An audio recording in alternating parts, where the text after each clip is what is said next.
Yeah. Welcome to Double Doinkers Fantasy Football Podcast with Willie J and Nic Meyer.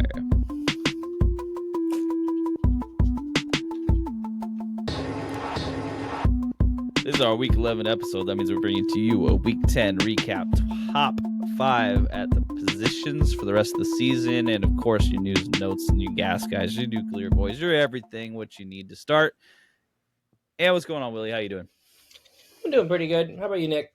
Pretty good. Yeah. I mean, as far as things go, you can complain about a lot of different things, but none of them are super important. So we're doing good. It's the limbo time of year for me, like in between Halloween and holidays. I'm just like, I usually get sick or like, something happens. Yeah, but I feel that really a lot. The kids are, of course, in school, out of school, in school, out of school right now. So it's like weird weeks. None of them kind of track as far as starting a routine, which means everything is always feels like it's up in the air. Even if it's not, even if things are going regular, things are going pretty well. But so I think there's a thing that happens, and I'm just speaking for myself here. Like Halloween comes, and that's the one that everyone's excited for. And then you immediately go into quote unquote holiday season, even though you just had a great holiday. It's a limbo. It's a limbo period. Yeah. So you can either learn to embrace Christmas early, or whatever December holiday you may happen to enjoy, because most December holidays involve getting things, which means people like them a lot. Or you can get real into Thanksgiving. Although I'm in Oregon, and I'm going to go ahead and say in Oregon it doesn't seem like Thanksgiving is that celebrated. It is, but it's not. Yeah. I like Thanksgiving. The hanging out with extended family part, maybe not so much, but I like Thanksgiving in general. And honestly, what I've been doing lately to combat just the start of seasonal depression is I've been going to a lot of movies. So football already helps with that so much, but I've been going to a lot of movies. I just saw the new Frankenstein. That was pretty good. Yeah, awesome. Not awesome, but pretty good, pretty solid. Okay. I hear it's more based on the book, which is really cool because the book gets so much more into depth about like the monster character and like how it actually has emotions and learns as it gets older. I'll say the best part of the movie was the fact that I enjoyed the second half quite a bit more than the first half. Really? Not that the first half was bad, but the second half was it was just better. So I always like movies like that. Sure, where you're enjoying it more as you see it, as opposed to when you first start, you're like, that's good, and then you're like, oh no, and it gets kind of just yeah. I'm excited to see the movie Keepers this week. I think that Osgood Perkins one. He keeps pumping out movies. He's a different movie coming out. He's the Longlegs guy, right? Yeah, he did Longlegs. He did The Monkey. Now he's got this Keepers movie coming out, which I don't know if it's good or not. Don't listen to me and get an opinion on that here. But then he's also already got another movie with Nicole Kidman coming out this next year. This dude's got a blank check right now. Anyways, this is a fantasy football podcast. Hello, everybody. So I hope you had a good week 10. I think there are very few managers who went against someone who dropped 30 plus that did not have a good week 10, because there was a lot of really high scoring games this week by singular people. I mean, like if you went against Jonathan Taylor, if you went against Jahmyr Gibbs, if there are other players that I'm of course now immediately blanking on. Achane, especially because he's so late in the game too. Like if you went against these guys, you had a bad week. It just, unless you had one of the guys on the other end. So we'll talk about that. We'll talk about all those guys because we had some, I'm going to say we had some pretty good picks. Willie, your list looked pretty good here this week.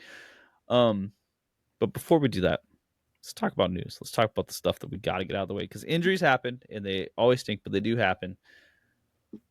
And there's one large piece of news that we should talk about as well. So I'm going to start there. So the New York Giants fired Brian Daboll as their head coach after the 2-day start and another quarterback getting hurt and Russell Wilson having to make another appearance in a game. And the mayor said, enough. Shut him down. And we can't do this again. And, I had this theory. I talked to Willie about this immediately after it happened. I said, the Maras wanted to see Jameis Winston. And Daboll, for some reason, he didn't want that. And they said, okay, well, we don't want you then. And, of course, after Daboll gets fired, Jameis Winston, promote it. He's a starting quarterback.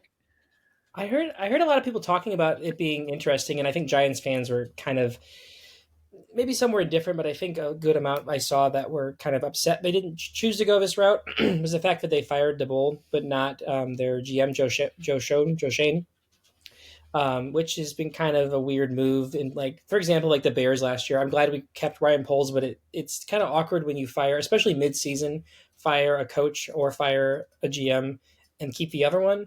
But I feel like the more I think about it, like it would have been extremely awkward for you to have this GM who you've had on your staff for a few years now, have him draft a great rookie quarterback, have him draft arguably the best rookie running back, and then after like 10 games where the running back's injured too, be like, see ya. I feel like they had to keep the GM. Maybe they're just closer to like wanting to keep him as opposed to Dable. Maybe they just didn't want Dable there. But I think it makes sense that they kept the GM and not fired him with Dable. Yeah, the results are the results. I do think that if they're blaming it all on the quarterback issue, which it feels like they are, and then of course you just keep stringing along different issues. The quarterback seems to be potentially solved, and of course then we have injuries that are happening over and over and over again. I don't know. The GM for the Giants hasn't drafted or given them a significant O line in a while. Like it looks better this year, but there's always one thing with these teams that just can't seem to get out of their rut, and it's that they just don't build that O line up. They're so focused on getting everyone else, and they can do a great job. Like the Giants are a perfect example of that. These pieces look awesome. Mm-hmm. You But got to not. get them an offensive line. And what's the thing too is they're actually drafting, and maybe this is even worse, but they're actually drafting offensive line high, but just doing it very poorly, not developing guys, and that also could be on the coach, but it's just like a weird mismatch. And I feel like it was feeling inevitable that the GM was very much on the hot seat, but again, like drafting your hopefully franchise quarterback, or like it at least seems it like it after a few games, that's really going to buy you some time. That is Yeah, the most yeah. important position, so it's kind of awkward. I can see why Giants fans might not like it, but it does make sense. Mm-hmm, mm-hmm. Uh, yeah, and I mean, besides firing the GM midseason, apparently, unless you're the Dolphins, doesn't really do anything. That was a great move, I think, because not only has Chris Greer not done anything since he's been there almost 10 years as the GM. He was there even longer before that, Mm-hmm. but he has whiffed on picks. He extended Tua way too early. There's just a whole laundry list of reasons that he did poorly, and I think that firing was very different than the Dable firing because that firing was a culture shift firing. The Dolphins were like, okay, we're not winning games. Our team is very poorly Mm-hmm. assembled. We're losing fans. We're not selling as many tickets. The fans have been vocal about wanting him fired. Like we are going to do a culture shift here, and I think it was more of a symbolic move as opposed to like a Dable, like, hey, Dable, you keep screwing up in the fourth quarter and you're mismanaging your quarterbacks. Like, get out of here and move. Well, okay, so does this mean for sure that McDaniels is fired or McDaniel? I would imagine it does, but at the same time, I think that if they string together a couple games like this Buffalo game, you can make a coach that, or you can make a argument that the coach might not have been the issue, but the team build might have been the issue. Because I actually watched this and I thought McDaniel managed to pull these guys together pretty darn well. He fired them up in the only way he could. And of course, we've watched Tua over and over again just make these really dumb, boneheaded plays where it's almost hard to blame McDaniel at times. Yeah, it makes sense. And the team not being able to be physical with top teams, that doesn't really feel like a coaching issue as much as it is a personnel issue. Mm-hmm. Like, but I don't know. I'm. It's like Well, with Robert Saleh, right? Where you fire this coach because it hasn't worked out. But I do question on if they're a bad coach. yeah, exactly. That's a good point. And I think with McDaniel, I mean, you just to like prove your point there is that like they don't do well against top teams, but then they fire Chris Greer, and then the next week they beat the Bills like by a lot. Mm-hmm. So I think that shows maybe some positive um, movement towards keeping McDaniel. I think that he truly is playing for his job. I would be surprised if McDaniel gets fired midseason because, not only if he does do terribly and they win only 3 or 4 games, I mean, at least they're tanking for like a really high draft pick. So I Mm-hmm. think they're at least going to want to keep him the rest of the season for sure. Okay, so the New York Giants also, we did mention this, but Jackson Dart was hurt. He had a concussion. I do believe that was confirmed that he had a concussion. He was ruled out for the whole game. I don't know his practice status right this second. But It might be limited, but I think Jameis has been announced as the starter. Oh, perfect. Okay.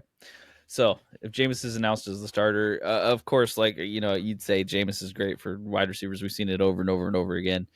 You just go with Slayton and Wandale and then just nothing else. Who are the receivers exactly? Yeah. Yeah, Which, yeah, I mean, is Slayton back in right now? I think he is, but it sucks. But I'm grateful that Jameis Winston signed a 2-year deal because there's still a chance we see him with Malik Neighbors next year, and that's just something I'd like to see. everything is happening that we would have wanted from Malik Neighbors, and he's just not there, and it still makes me so sad because I would have loved to see Malik Neighbors with Dart, and now with Winston, he would have just destroyed. And that's the thing, we didn't see Neighbors with Dart except for like a quarter and a half. Yep, yep. Yeah. And it wasn't nearly enough. His knee just blew up. All right, let's go to the Thursday night game. Denver Broncos running back J.K. Dobbins hurt his ankle during a hip drop tackle that wasn't called, and he got very upset about it. Which, to his credit, he should get very upset about it. If they're going to make a big deal about it and then not call it, then who cares? Yeah. This is, I mean, I don't know that it's the same ankle injury that Joe Mixon had last year, but that's how Joe Mixon hurt his ankle last year, and he missed a significant amount of time. Was it on a hip drop tackle? It was on a hip drop tackle. That's I think that was the onus of the hip drop getting banned. Right. Okay. Yeah. I think it was around that time. So if J.K. Dobbins is out, which he's out, it seems almost certainly that he's out this next week. But if he's out for a long time, that clears the way for RJ Harvey pretty clearly. And RJ Harvey has looked good. He hasn't really gotten as many opportunities as you would expect for how many points he scored. Mm-hmm. But this could be the time where he can really take over. Of course, that stinks for J.K. Dobbins because he's been playing okay, and then he gets replaced again once after getting injured.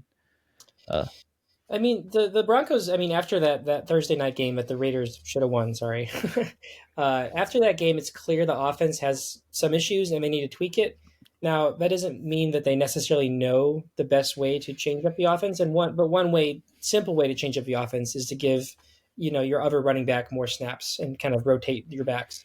So I think even without J.K. Dobbins, again, who's looked good, and this really doesn't make logical sense, but I think just to change up the offense in general, it makes sense to maybe switch up your running back if you don't have like a clear like Josh Jacobs, Jonathan Taylor level starter, and especially with a rookie too. So I think regardless of injury, it makes sense that the offense is going to want to use Harvey more. And honestly, I didn't include him on my list, but I think even though the Broncos are playing the Chiefs this week, I still like Harvey to start with Dobbins out.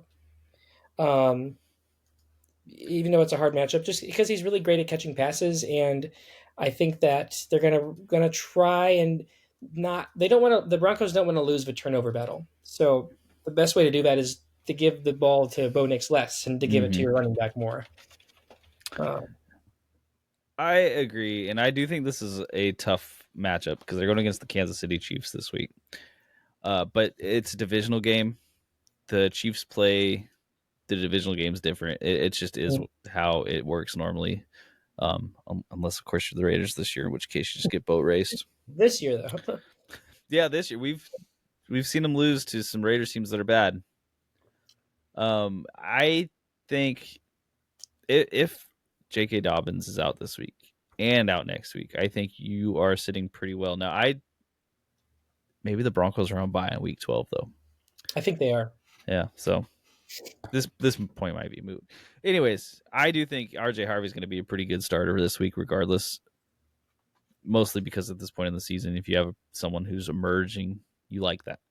Yeah, he feels like the next up rookie running back that it has. I mean, and we can talk about Treyvon Henderson too, but I feel like he's like really is the next up rookie running back because Henderson is benefiting even more from injuries to Ramondre, and that starter position still feels pretty volatile. I don't know if I'm quite ready to say I like RJ Harvey more rest of season, but Maybe, I don't know. I think if RJ Harvey has a good game against the Chiefs, I'll Yeah, like him more the rest of the season. there you Even go. if he Yeah. has an okay game where he looks efficient and it's not his fault if like the game doesn't go the way you want it to, I think I Yeah. like him more the rest of the season. Only because at this point with Vrabel, I don't see a willingness for him to make the change to Treyvon Henderson. This feels like it's reliant on the injury that has happened. Exactly. Yeah. And we've seen him just completely, and this might be McDaniels, it might be Vrabel, I don't know who it is, but we've seen them completely just abandon Treyvon Henderson for almost seemingly no real reason. Just the play calls didn't go that way. Hmm. Which again, I agree with you where you're saying it's very volatile, and if we don't Well, know why, it's hard to predict what's going I to think happen. the best summary of that is that we saw Trayvon Henderson have those big breakaway plays twice in the past week against the Bucks when Ramondre was out. We've seen RJ Harvey have really big breakaway plays even with J.K. Dobbins in. Mm-hmm. Oh man, those breakaway plays! Though I have a lot of Treyvon Henderson in a lot of places. I went in for it, and of course, immediately remembered why you don't draft Patriots running backs. Fair. But it was finally what you'd hope for. You know, like, yeah, he gets bottled up a bunch, but then he hits the home runs. And that's what you want. You want that and pass catching. Yeah. Don't Yeah. care about the rest. I don't need him to run up the gut. I think he looked great personally this last week. And even after he got hurt, he got like he hurt his knee and it looked like it was going to be a bad injury. And he Henderson. came back in. Yeah. And then he had like another 60-yard touchdown after he hurt his knee and he just Yeah. blows by people with his speed. He really looks like he did in college at Ohio State. You know, that explosive pass catching back. Mm-hmm. Um, I do hope it woke up Vrabel a little bit and showed them that they can have an explosive running game to go along with an explosive passing game. Because if Drake May can toss it downfield and you can run it downfield with explosive plays, you're going to score a lot of points. exactly. And the thing is that they did that and that helped them beat the Bucks. So Mm-hmm. tomorrow night's game, Henderson is probably going to have a great game, but it's against the Jets. So there's less, proves less basically. Yeah, right. The Bucks, they actually looked really good against the Bucks too. It didn't seem like that game was at all out of hand at any point. No, it was a good game. Like I said, Mm-hmm. it was one of the games I was most excited for, and it I think in a lot of ways it lived up to it. Okay, we'll move on to the next team. So Zay Jones tore his Achilles for the Arizona Cardinals. This matters because Michael Harrison Jr. also had an appendix surgery Like it today. happened to me. Yeah, Yeah, I don't know if his appendix ruptured or if it was like a preventative thing or what exactly, but yeah, that was a very sudden thing. yeah, and so good that he got it. But he's going to be out week 11. So now you are left with Michael Wilson, Greg Dortch, and Trey McBride as the only receivers there. So there is opportunity here if you need to stream a receiver and you've got a really weak spot. Or if you Uh, got Trey McBride, you're going to have an incredible week. it's probably that, but I could see Michael Wilson having an okay game. He's not going to have a blow up game. That doesn't seem like it's in his wheelhouse. The No. person who could have a blow up game is Greg Dortch in my mind. That would be surprising, but it would be through like 9 catches for 62 yards and 2 touchdowns or something gross. Yeah, like maybe the stat line doesn't impress, but in fantasy, for like a weak streamer, it looks Mm-hmm. good. He also has some rushing upside. Dortch does. Mm-hmm. And speaking of rushing with the Cardinals, I have not heard anything about Trey Benson, but he was eligible to come off IR last week against the Seahawks. And I think Gannon has come out and said that he's limited in practice, or he hasn't outright denied that Benson's not going to play this upcoming week. Um, and on the fantasy app, like he's projected for like 10 points. So I don't know Yeah, if he's probably not. what I saw is that he's considered day to day, but his 21-day window hasn't been opened yet. Really? So that's my understanding. So there's not really a good like timeline on him. It's just based on how he reacts, To and practice, basically, yeah. yeah, Yeah. and he hasn't reacted the way they need him to. It's similar to like Bucky Irving right now, where it's like his shoulder's messed up, and they need him to be able to take contact until he can. They can't play him, but they don't know when he can. Well, yeah, and that's really the true Mm-hmm. definition of day to day. Yeah. Yeah. So it's like one day he could wake up and be like, "It's solid, let's go," and they're like, "Okay, here you go."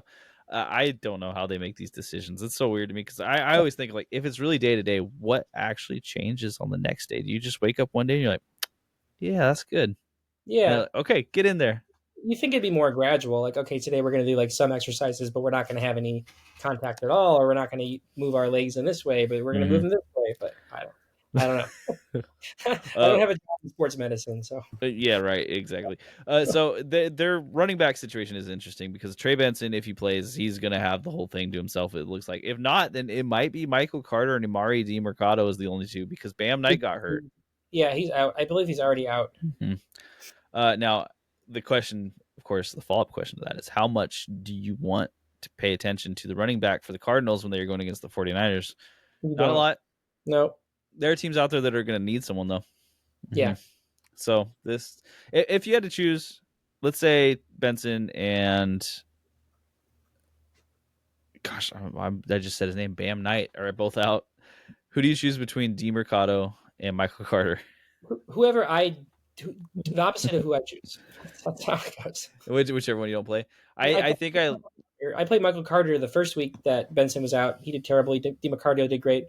I pick up DiMarcardio, start him. He does awful. So it was and then I just drop both of them out of frustration, which I'm glad yeah.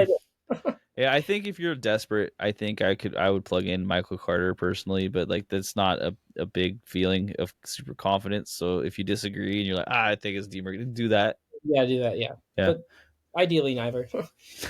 100%. Um, let's see here. So for the Buffalo Bills, Dalton Kincaid hurt his hamstring in the second half, and he did not come back. Of course, hamstring injuries, hate those. They don't seem to go very well. Nope. So I would assume that he's going to be out because he's considered week to week. Week to week. Okay, That's so they're bad. not officially on, and those are awful. Also terrible. I mean, ideally you don't want to be on IR, but sometimes I like it when there's a hamstring injury and it's clear that it's IR worthy. But when it's week to week, it's like it could Mm-hmm. be 2 more weeks. It could be 10 weeks. So it's pretty frustrating. Yeah, the hamstrings are also ones I don't understand because it doesn't sound like they rupture their hamstring. It's just the strain, so it has to be about being able to run without pain and tightness. It caps their explosiveness. Yeah. Yeah. So and Dalton Kincaid seems to really be the key to that passing offense. When he went out, their offense it hadn't looked good before, but it completely fell apart. They Yeah. couldn't score against the Dolphins really. So, and that's against the Dolphins. It seemed like so much of that game was schemed to have Dalton Kincaid have him have a great game, basically. Um, and I feel like, I mean, in the past, like a couple years ago, Dawson Knox would have been an easy plug and play, but it seems like they're getting that rookie Jackson Hawes involved, especially in the end zone. So Mm-hmm. there's no Bills tight end replacement like you might see on another team with Kincaid out. I don't think. Yeah, and I would be wary even if you did want to throw in Knox and you thought he was the guy because they use Elijah Moore, Uh, and Curtis Samuel kind of in that same part of the field, which just yeah, means you're splitting up targets that aren't very high value anyways. exactly. You'd really hope that Keon Coleman could finally come through. And I say hope because I'm not telling you that that's what I think. You just hope it, and then it won't happen. I don't know how to compare. He reminds me of a Packers wide receiver, like not a particular one, but he feels like a receiver that's on the Packers.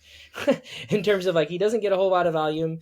Some games he's pretty good, but the ball's spread around so much. Like I feel like he belongs on the Packers. I don't know. It stinks because you think that okay, so they're going against the Buccaneers this week, so you think that you would want one of the pass catchers on this team, and you might, and it could be just play Shakir, enjoy that, and no one else. I mean, if you're desperate and you need a home run, I'm not against playing Keon Coleman in this role, but he hasn't done enough for me to say that besides being like desperate. Yeah, and that's a particularly good point because the Bills were down by so much late in the fourth quarter against the Dolphins, and they still gave. Let's see, they gave Keon Coleman. I don't can't see how many targets, but he only had 3 receptions. He had an almost touchdown that was, I think, called back, if I remember right. He did score a touchdown. No, he did score. Okay, I remember something happening with that touchdown where they were looking into it, and it was kind of ticky tack. Case in point, though, the other guy on the team to score a touchdown off 1 reception was Jackson Hawes. So yeah. So it's hard. This team is not reliable with their pass catchers, and it's even worse than the Packers because I think you have a better chance of getting goosed from any of these guys than you do have with the Packers receivers. Um, let's talk about the Detroit linemen's. The Detroit linemen. That's good. The Detroit Lions offensive lineman Graham Glasgow hurt his back, didn't return. I feel like him and Frank Ragnow were two guys that were always getting injured on the Lions O line, and of course Ragnow just retired. So I don't know. Glasgow might be it. He's got glass in his name, and that's usually a pretty bad sign. Yeah, it could make him really tough, but also make him pretty susceptible to break. They need to get like a nail gow or something. Somebody with nails in their name. Everyone has to be like sound tough. Yeah. Trade for and convert Jalen Naylor to O line. I love that. Other than that, that whole entire game was a hilarious farce to humanity. The Chargers, Los Angeles Chargers tight end Rondé Gadsden hurt his knee, didn't come back. It sounds like it's positive, and he's likely going to play in week 11. Of course, watch that because it stinks when you have someone who's emerging and then gets hurt. Yeah, and I mean, it almost feels like they could and should shut him down because they're playing the Jaguars, and they already have a good trio of pass catchers. Not that like they don't need Gaston because they definitely do, but it's not like an essential. It's not an essential play for him to be in, I think. Now, I do wonder how much that playoff loss last year is going to factor into Chargers wanting to come out and just kick the Jaguars' butts. I think it will. I think it will. Because it was a bad playoff loss. That like really deflated that team. So they can come out and then beat them this year. Probably feel pretty good. Then Herbert, he also had that opportunity against another AFC South team, and then he also just played unbelievably terrible and got really butt kicked. So I don't know. Maybe that means Chargers Colts this year. I would bet on the Colts. Just saying. Yeah, right. 100%. Los Angeles Rams. Devontae Adams got hurt. McVay doesn't seem to care very much. He said he could have come back in if they needed him, and they just didn't need him to come back in. Yeah. So they are going against the Seahawks this week, so they're going to need everything they got. That's going to be a good game. I'm excited. I am wary of that game. I think that might be a really defensive game. I think so too. I think just as a football fan, it's going to be exciting. But I agree. I would temper expectations. We'll talk about this, but tempering expectations for the run game, and perhaps even like the explosive play game.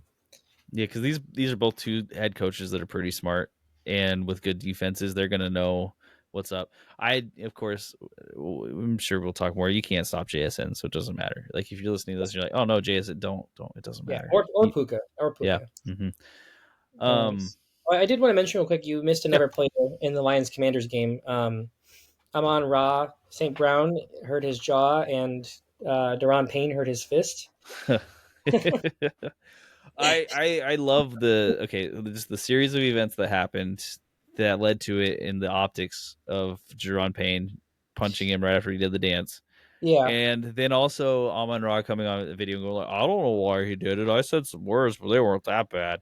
And then, like immediately afterwards, they're like, oh, here's a video of Amon-Ra punching Daron Payne first. Yeah. So it's almost like the whole narrative around the, him punching, like maybe it was political, maybe it wasn't, but it really feels like the whole narrative was really blown out of proportion because clearly I think he hit Amon-Ra St. Brown because Amon-Ra St. Brown slapped him in the face. Like there's, that's the core of the fight right there. And I also wouldn't put it past St. Brown to like really not have done it politically. Maybe he did it politically, but also like, I don't know. It does seem like he just seems like a kind of guy that would just do something to do something and does not follow politics at all. So look, he made this point, and I think this is a valid point, right? Is regardless of who's there, he just said, how often is the president going to be at your game? Yeah. And I can understand that angle. Yeah. Right. Like if you don't care and you have the president there, like there in theory is weight behind that.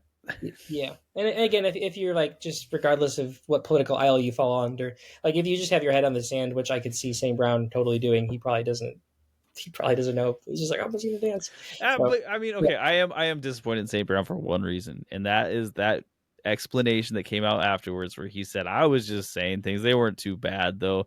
Because I'm not going to be for that. Yeah. He should have 100% been like, well, we were having a back and forth and they got him. and end Yeah, it right there. No, don't like say I didn't do nothing and then have a video immediately of showing of you slapping him. Like, come on, dude.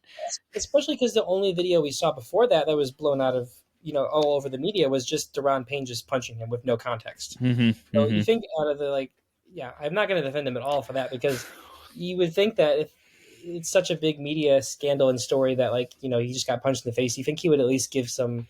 Not it doesn't have to be an apology, but just give some better context and be professional. But Something. he's not at all. Like, come on, Amon Ra. Like, you want to be tough guy, be tough guy. Don't lie about it. Yeah, yeah, Like that, you can earn it. You've already earned it. Everyone who knows who you are, just go out there and be like, yeah, he got the last punch. You got ejected. yeah. Um, we'll move on. New York Jets wide receiver Garrett Wilson. He was in, but you wouldn't know it, and he was out again. So he showed up on what has to be one of just the worst offensive games. Dude, I could say that probably about almost any Jets games in like the last 15 years. I remember when Mark Sanchez had like -6 passing yards at the end of a half, and that was considered bad. Here we are. We're here again. Justin Fields can't complete a downfield pass apparently at this moment. And Garrett Wilson has re-hurt his knee. He's going to be out likely 3 to 4 weeks. This one hurts. If you have Garrett Wilson, I would just probably accept that his fantasy usefulness this season is almost shut. Yeah, those first few weeks they were pretty good though. There were some games there where he looked like a league winner or like a top 5 receiver rest of the season. He was like wide receiver 9 through like 7 weeks or something. So he was really doing well. He's even more than that at some point. But the wheels have fallen off in New York. So they're shooting for next year. They want another quarterback. They want a high pick. Unfortunately, they're winning games somehow, and that's a bad plan for them. Here's the thing, too. I do want to point out just to show how poor that passing game was from Justin Fields. And I mean, I think a lot of quarterbacks maybe stat pad at times from benefiting from throwing to yards after catch receivers. But in the case of this game, Justin Fields had 54 passing yards, but so many of those yards came off of Breece Hall, a running back, catching a touchdown and running into the end zone. So if you take out the passing yards that Justin Fields had to his running backs, in the entire game, he threw for 8 yards. That's so we're there. We're there. We're back there. Now, if he could have butt fumbled, history would be repeating itself in a weird loop right now. And it's not like he even bought into the allegations of him being a running back because he only rushed for 28 yards. So he was just standing there most of the game. It felt like I know the Cleveland defense is a good defense, right? I'm going to give them that. They are a good defense, and Myles Garrett's a monster. But come on, like we've seen teams have some success against the Browns. Yeah, and when you have 2 possibly elite rushing options in Fields and Breece Hall. Aaron Glenn, I'm not going to fully blame him for this because he kind of came into a mess of a roster that was trying to band-aid it with Justin Fields. That's a pretty leaky band-aid. But it doesn't look good, and he's going to need to find someone who will help him fix this offensive game very quickly. Yeah. Otherwise, it's going to fall apart for him. Do you mean in terms of a quarterback or a coordinator or both? This depends on how bad you feel about Justin Fields. Like how much is Justin Fields' fault? Is he that bad, or is the scheme as well as the quarterback bad? Because we've seen Justin Fields long enough to know that he's not really like it. Yeah, it's unfortunate. He's got skill, he does, but he's not it as far as like franchise turn your team around quarterback. And I'm spacing on who their offensive coordinator is right now. He hasn't been worth paying attention to. I think it's somebody that came over with the Lions or from the Lions. Yeah, Tanner Ingstrand, and he was the passing game coordinator for the Jets. My guess then is that they'll keep the coordinator, just give him another year. So it's going to be quarterback, and they're going to need another wide receiver because they can't just put it all on Garrett Wilson, pretend no one else exists. Yeah, they've got a lot of holes to fill, and who knows what's going to happen with Breece Hall. Well, and they got the picks now to fill those holes. So it's true. I think they give him props for that. And they let Breece Hall drive a go-kart around the locker room, so that's pretty cool. Yeah, good. I would enjoy any team to let me drive a go-kart instead of walking. Not an offensive news, but this is news all the same. Cornerback Darius Slay for the Pittsburgh Steelers had a concussion against the Chargers. I think there's a potential chance. I was watching the game. It looked like an Achilles tear, honestly. So this is the good version of it then, because of Yeah. course they're going against the Bengals this week, and the Bengals, you don't want to be missing, any of your top cornerbacks when you go against these guys. Yeah. Uh, for the 49ers, this is less an injury that happened because they were all already pretty much dead. Brock Purdy could actually come back, and This week. Ricky Pearsall also could come back this week. Now we're never going to know until the day of, and if they do play, I don't feel like it's a wise decision to play Ricky Pearsall in his first game back, because knowing Shanahan, it could mean absolutely nothing, and that they're just using him to block or something for Mhm. Christian, Like with Kittle, like we saw him come back and put up the donut. Yeah. because they know they were the ones who were practicing all the blocking schemes and everything. So I wouldn't play him first week back. That is good news coming into the playoffs if you manage to have Pearsall on your bench, or if someone dropped him. Pearsall's crazy to me because he's been out for the whole season pretty much, like since week 4. I think I think he like went out around the same time as Purdy, and Purdy went out beginning of season. So Just and no IRs. You've been sitting here hoping every single week that he would come back. It's just mean. maybe they just have so many players on IR that they just can't afford to keep putting them there. I don't know. they're like no more. We can't do it again. If we do it again, they won't let us get him back. Which could be it. I don't know, but with the 49ers, it makes sense. Commanders running back Chris Rodriguez hurt his shoulder, but it sounds like he's going to be okay. It sounds like he'll probably play this week. And Chris Rodriguez is an interesting one because he got the vast majority of the carries until he got hurt, and then Bill Krosky came back in, and it's not like the Commanders have a good running game right now, so you don't, and they're going against the Dolphins, who have seemingly figured out how to turn it around completely. But where's the Dolphins game taking place? Madrid. Yeah. So they're going to Spain. There's Sorry. 2 players that went in that game, and neither of them are on the Commanders. So I will tell you this: I picked up Chris Rodriguez in my dynasty league, and he's going to take me to the promised land. I can't even say it with a straight face. I still think Chris Rodriguez might be worth a speculative ad if you still have a spot open that is kind of nothing, because there's a chance he just takes over for the rest of the season and he's the guy there. And even if the Commanders aren't good for the rest of the season, you can't beat having a starting running back at this point, especially when you can get, and especially one that we're not a waiver show because we don't do it the day before waivers run. But Chris Rodriguez was available in most of my leagues after waivers ran because people don't want him, and I don't blame him. But he's a person. Yeah. If the starting running back on any team is on waivers, like that's pickable for sure. Yeah. Let's see. I accidentally closed my window that told me all of the injuries that happened on Monday. There we go. Okay. So now Packers Eagles. There's a handful on this one.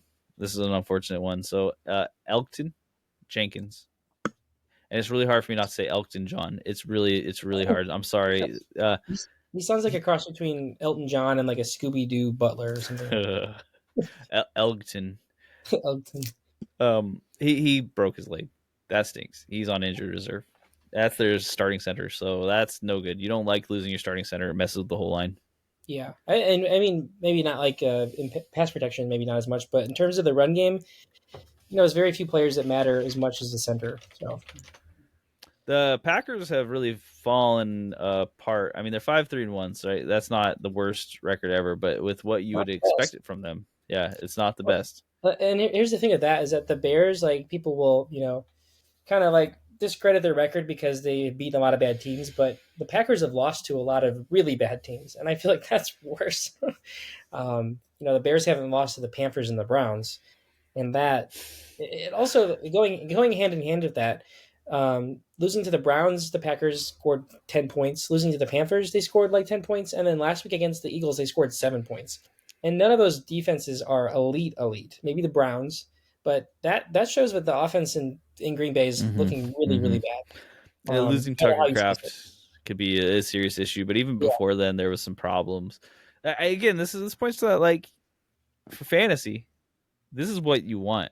And I know that sounds crazy, but hear me out. This is long term. You don't want the short term if you have a Packers player, but long term, you want this offense to fail and to prove that they need a wide receiver one that is consistent, because this should be a good offense with good offensive minds, but you can't play any of these pass catchers because they're not wide receiver ones. Yeah. And they're not consistent. You want this to happen, so they go, okay, maybe we do need to go out and get a pass catcher that actually can consistently be the dude that can make a difference on our team. Well, and the tricky thing is that they don't have their next 2 first round picks. And they also are very reluctant to draft receivers. So you want to look at the idea of them trading for a receiver. I think the first couple that would come to mind in my mind would probably be AJ Brown or T Higgins. I also this is kind of tangential, but I do want to bring it up before I forget. I was hearing some rumors, and again, they are just rumors, but there could be some logic to it of the Bengals blowing it up, and that could include trading Joe Burrow, trading Jamar Chase. Burrow might be more likely to get traded. Now that does sound pretty crazy if you think about it, but you can only imagine the amount of first round picks they would get for either of those players. And they need to build a defense. They need to as a Raiders fan, I'm in on it already. Like I'm like, yeah, go do that. trade into Las Vegas. Yeah. Go throw away your first round picks. It's not like they mean anything at this point. They haven't really panned out. So No, yeah, that's the other thing is that they have not been able to develop talent. So they need to figure something out.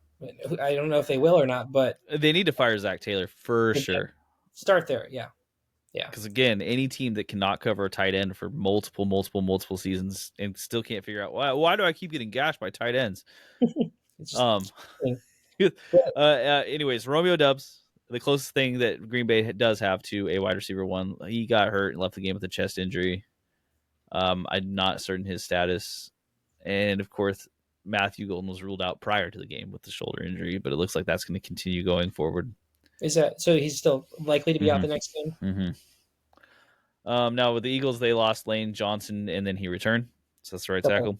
Yeah. Cam Jurgens had a knee injury, ruled out of the game. That's their center. And then they had 2 more.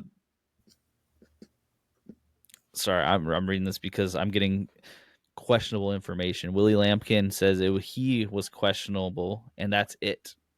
So I'm going to move on from that. Yeah, he's a rookie too, so I don't even know if he was like. Yeah. This is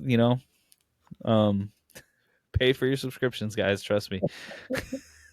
Okay. Oh, so that's the injury report that I have. Did I miss anyone significant here?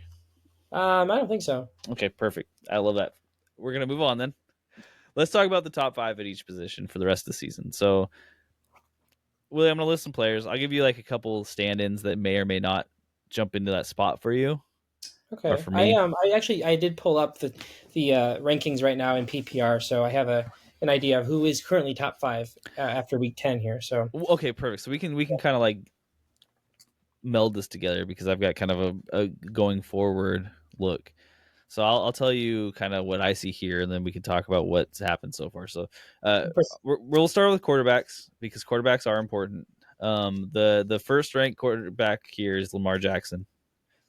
I think it's hard to argue that there's maybe a couple players that I might have above him at this point, but with Lamar Jackson and them needing to win every single week and his personal dedication to it, you would think that he has to come through even on games where things haven't gone well. Yeah, and even in games where there's a negative game script for him. And that's the thing with Lamar Jackson. He doesn't always have an incredible game, but he doesn't disappear from a fantasy perspective in games like a Josh Allen does. Yeah, like this last week was a pretty good example because I don't think that they had any difficulty. I'm trying to remember. They were going against the Vikings. So no, it was a good game, but their passing game hadn't really opened things up particularly. Yeah. But Lamar Jackson still had a pretty good game, despite giving up touchdowns to running backs early on. So Lamar Jackson is ranked number 1 as far as rest of season. Then we have Josh Allen as number 2. This one is one I might already disagree with. I do have a couple other players that I would want this season above Josh Allen. I think number 3 and 4 on this list are 2 of them. Number 3 is Patrick Mahomes, and number 4 is Drake May. Yeah. And those are the 2 players that I would have probably above Josh Allen.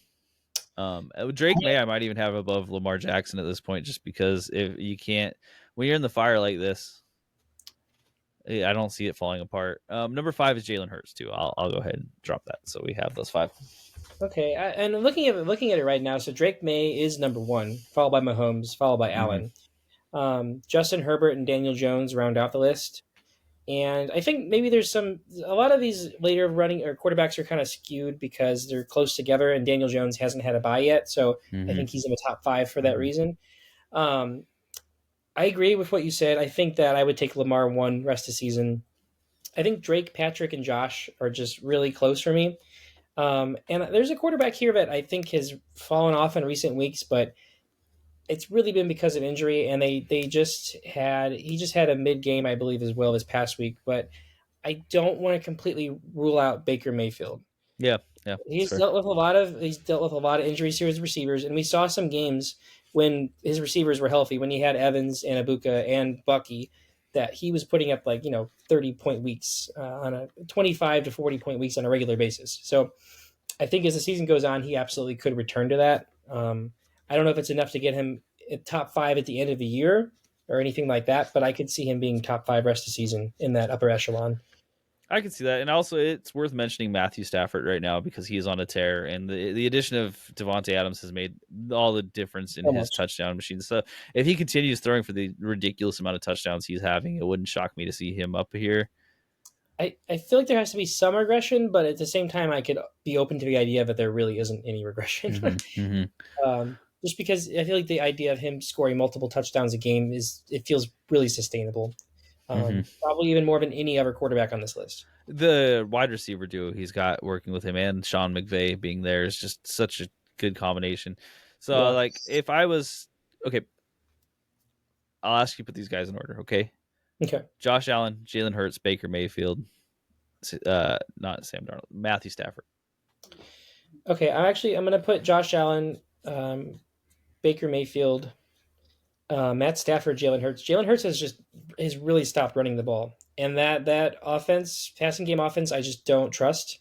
The coordination this year feels a lot different than last year. I still do like Hurts. I think he's a solid QB1, but I think that he's not as trustworthy as we might think.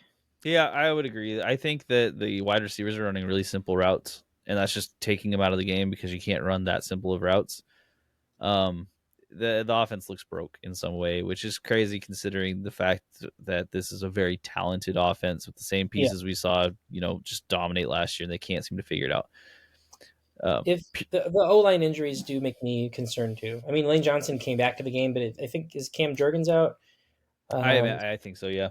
yeah, so I'm hesitant there. Also, like if Malik Neighbors was on this team, I think I would put him in the top five. But I think Jackson Dart is also someone to watch. Um, you talk about not being sustainable with Stafford throwing passing touchdowns, but that possibly being the case, I think maybe not being sustainable with Jackson Dart scoring rushing touchdowns, but also that maybe could be the case. Um, I'm curious to see how long this concussion keeps him out because that's one thing that I could see being an issue is that if we saw last year Malik Neighbors missed 2 games with a concussion. yeah, So I think the Giants might take concussions more seriously. And if you're missing 2 games at this crucial point, that's the only thing that can knock him. Because otherwise, he's been fantastic, yeah, phenomenal. yeah. Um, he just really looks good out there too, with nobody around him stepping up besides the tight ends. The tight end's in himself. Like he gets it done with his legs, and he'll find somebody downfield and get like a Mhm. considerable amount of passing yards each game too. Yeah, he's someone that you will definitely want to keep in mind next season, no matter Yeah. who they pick up or who they add. Yep. It doesn't matter. So keep him in mind. He'll probably, hopefully, he's not like a Jaden Daniels sort of guy who I, jumps up to round 3, round 4. I feel like he's going to be next year's Drake May. Go around 7, 8, 9, and just be the Yeah. perfect pick. Yeah, Yeah. I agree. Running backs. Let's move on to running backs. So right now we have rest of the season value listed as number 1 Jonathan Taylor, hard to argue. Number 2 Christian McCaffrey, hard to argue. Number 3 Bijan, number 4 Jameer, number 5 Devon Achane. Those feel very solid. Where like if you go in by production that's happened, Achane should probably be number 3. But at the same point, I think what you see with these in the rankings are the hesitancy to consider a running back on the Dolphins. And understandable. Mm-hmm. Um, I think that with Jahmyr Gibbs, I might have been a little bit more hesitant on him, but we saw Dan Campbell take over play calling duties this past week, albeit against the Commanders, and Jahmyr Gibbs went absolutely nuclear. So Mm-hmm. I think him being in the top five rest of the season makes sense. I think an underrated one, and this really is dependent on the health of Chuba, but I could see Rico Dottle just becoming like the guy, kind of like how Devon Achane is in Miami, just kind of becoming the guy that runs the ball, like 15, 20 times a game because their quarterback is short and has a noodle arm and throws a lot of interceptions. Like Bryce and Tua are playing at a very similar level, and Carolina and Miami. Carolina is in a worse division and they have a better chance of the playoffs, but it feels like the vibes are kind of similar. But Carolina's vibes maybe going down and Miami's going up, and then just kind of meeting in the middle. But that is to say that I think Rico Dowdle has proven himself not just to be a 2 week wonder, True. Mm-hmm. and I think he could be really good rest of the season. So Rico, that's a good announcement. I'm gonna throw some names at you. See if you think there's any chance that they could potentially pop into the top five here. These are guys who I think they have the needles going up, right? So I'll throw a few names. So one, Chase Brown with Joe Flacco and Joe Burrow potentially coming back. Yeah. Omari and Hampton if he comes back here shortly, which it sounds like he may. I hope so. And I did have another name that is now completely slipping me. Where did it go? Oh, I should mention James Cook here as well, just in case, because he's cooled down a little bit. He's cooled down though, but he hasn't like fallen off. So he's definitely near that top five mark. And then Bucky Irving would be the other one if he can get back. There are question marks with that, and also with Omari and Hampton. I think that they're not going to be top five rest of the season, but they could be top five in the fantasy playoffs for sure. Okay, for sure. And if you haven't had your trade deadline yet, these are still players you may be able to get, in my mind. Maybe not for exactly how much they should cost and help you out going forward, especially if you feel like you're a lock, and you can maybe quote unquote downgrade to get these guys. I think also if you see a Puka or Devontae injury and you need another threat in the red zone to step up, I think Kyren Williams can't be discounted based on touchdown upside alone. Mm-hmm. Yeah, that's fair. I don't like how much they use Corum now, but at the same point, I don't think that matters because I think the touchdowns will still go to and even Kyren. if Corum gets a touchdown every game, Kyren will probably also get a touchdown every game if Corum is. They seem to use them pretty interchangeably with Kyren stepping the clear number one. And do watch the J.K. Dobbins injury because they haven't put him on IR yet, but there has been like a couple different mentions of it where he may go on IR on Saturday. They say if he doesn't go on IR on Saturday, then he probably won't. That's a worrisome quote because that means there's a chance he goes on IR on Saturday, which means you're going to have RJ Harvey just get kind of at least 3 games with the bye. I mean that's good if you're a Harvey owner. Mm-hmm. I think that even if you've had Dobbins, I think that he's not necessarily going to play every week, and you've had to temper expectations, at least realistically, just because he gets injured every year, and Harvey is there. Mm-hmm. Any other names you want to mention here? Nothing that I can really see like top 5. I mean, obviously there's like names like Javonte or Saquon, but I feel like the top 6, including James Cook, feels pretty close to set. Mm-hmm. It's a strong top 5. It's just a really strong top 5. Like there's a clear line because you have Devon Achane, and then we didn't even mention Josh Jacobs, but I feel like there's a gap there. A little bit, just because the Packers' offense is really worrisome. Mm-hmm. And unfortunately, no mention of Jordan Mason, guys. Sorry. No. Wide receivers. Let's move on to wide receivers. So number 1, and this is going forward, not what has happened so far. This is what they have estimated. Jamar Chase. Number 2, Puka Nacua. Number 3, JSN. Number 4, Rashee Rice. And number 5, Amon-Ra. I personally right now think that I am JSN above everyone. Yes, he is a shock to me. I mean, I've been shocked about a lot this year, but a shock to me. I can comfortably say, honestly, that he comes from the most stable offense out of any of those guys. I'm not saying it's the best, but it's the most stable offense. Any team where the quarterback has a perfect half, you just want involved in that team. And I say that it's not true. You want involved in him and JSN. Yeah. you want JSN. JSN is like making this whole entire offense just work, and it hasn't mattered who he's going against. So for me, he's like the clear number one at this moment. Of course, I'm talking about against Jamar Chase, Puka, and the only one I and I'm hesitant here, and this is probably bias speaking, is Rashee Rice in the top 5 feels a little bit aggressive to me. He has been consistent, but that seems aggressive because I don't know what the ceiling is the same as these other players.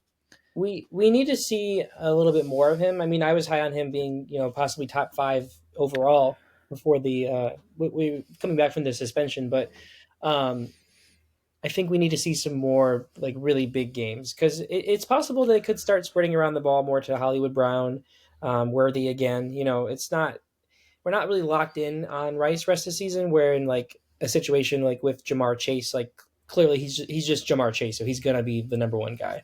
Um, I definitely like Rashee Rice rest of the season quite a bit, but not quite to that top 5. Because here are some names I didn't mention: CeeDee Lamb, Justin Jefferson, Drake London. You can make a shot for Egbuka. Mm-hmm.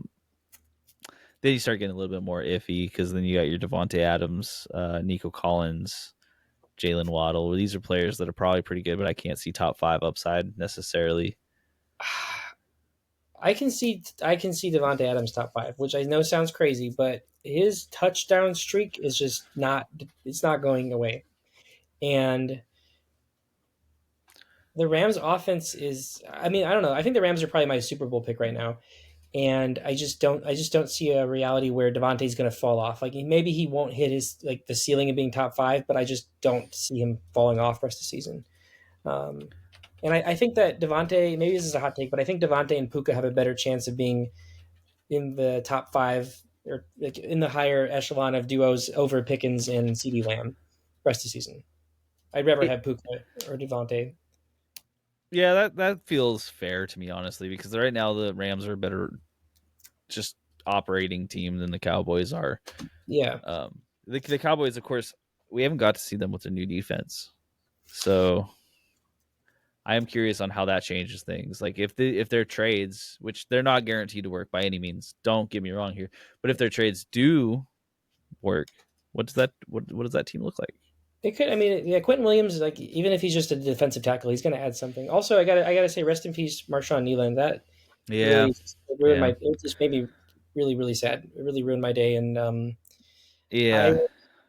I remember last year was the year I really got into like following scouting for the NFL draft. I remember like really liking his name, and I watched some of his highlights when he was out of Western Michigan. And that was just last year, and I didn't follow his career on the Cowboys closely, but I do remember just shortly before we lost him, on Monday night he scored that touchdown, and it just really sucks. It's incredibly sad. There's just there's not much to say other than it's incredibly sad. Recipes. I will come back to the wide receivers. Is there any names that you think could sneak in here? Of course, the name I'd love to say, but I can't because it's not true, is Cortland Sutton. Oh God, I would love that so much. Um, I mean, he definitely won some weeks for people, myself included. So he was still a great pick. And here's my stupid. If you're listening to this, you shouldn't. Okay, this is my particular advice that is not applicable to anyone. Is that the reason why Bo Nix has been struggling is because he's been trying to make Troy Franklin the wide receiver one there. yeah, I mean, I think the Broncos have looked better when Cortland Sutton's had a blow up game as opposed to Troy Franklin. Mm-hmm. But this is just me coping. So, uh, yeah, I feel like again we're looking at the top 5. So I would switch out Rashee Rice for probably CeeDee Lamb. I still think that's good, I could, and yeah. maybe Drake London if the Falcons can string together multiple games where they look good. I like London. I could see him being top 5 easily. Mm-hmm. I think Ibuka should be in that conversation. Like he had played at least one game hurt, and then I think Baker was maybe playing a game hurt. Or Mm-hmm. the offense is still figuring things out, and it didn't bounce back completely at all against. I mean, it did better, but it didn't bounce back against the Patriots like it could have. But I still really feel strongly about Ibuka being going back to where he was, the first few weeks of the season again. Um, Especially with Evans and Godwin out, like he's gonna eat so many targets, and he is already. So It looks like having Tez Johnson as a second there is probably going to help him too once that connection happens because he can't just get clamped down. yeah, that's true. Yeah, because going in, it really just looked like Cortland and just a bunch of guys. Mm-hmm, mm-hmm. Okay, so let's move on to tight ends. Tight ends, I think they're a little more fluid. I think you kind of know what you got though. So number one's Trey McBride. Yeah, it's a giant cliff after Trey McBride right now. Well, okay, I will say Brock Bowers number two. We've seen Bowers hit the upside Yeah, that you would have guessed. The Raiders' offense in general, though, is a scary place to be. Because he I went. say so. But I mean, with Myers out, I mean, I don't know. It's hard to say. I think the Thursday night game really messed with him. Yes. From what I saw, I've watched the Raiders, and they're not a good team. Again, I've said that every week. I'll say it again this week. But one reception for Brock Bowers is clearly not what they want this team to be. And both the Broncos and the Raiders just looked slow, Yeah. lethargic, and the game was like a boring slog because of it. Neither team could figure something out. I feel like that was a Thursday game where both teams just came out and they're like, whoa, dude, I shouldn't be playing right now. And, the better team won, but not by much. Not by much. Uh, And honestly, not much better. I think that offensively they were pretty even. Just in general, we've kind of seen that too. for real, I'm 100% on this. Like, Bo Nix needs to figure out how to use Cortland Sutton again because that offense was working, and then they moved away from him, and it's looked bad multiple weeks. It's looked. I mean, and Bo Nix has saved himself in the fourth quarter. He has a lot of great comebacks, but just watching the games, like he just does not look like he looks very lost out there.